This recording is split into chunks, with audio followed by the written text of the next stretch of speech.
श्रीमद्भागवतं चतुर्थस्कन्धः अथ नवमोऽध्यायः 61 श्लोकम्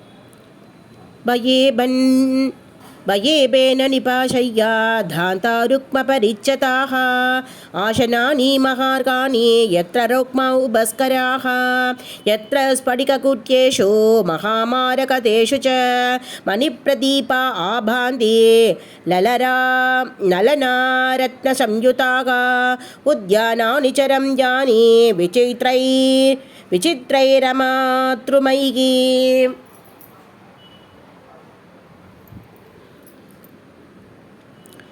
कूजद्विहङ्गमिथुनैर्घायन्मत्तमधुव्रतैः भाव्यो वैदूर्यशोभाना बद्मोद्बलकुमुद्बतीः कंशकारण्डवकुले जुष्टा चक्राग्वशारसैः उत्तानबाधो राजश्री प्रभावं दनयस्य तं श्रुत्वा दृष्ट्वान् बुधतमं प्रभीते विस्मयं परम्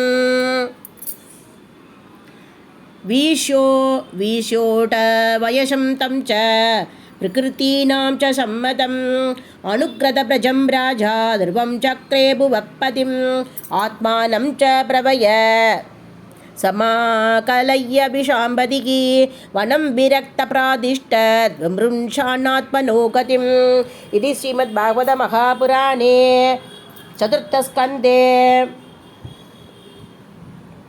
ध्रुवराज्याभिषेकवर्णनं नाम नवमोऽध्यायः।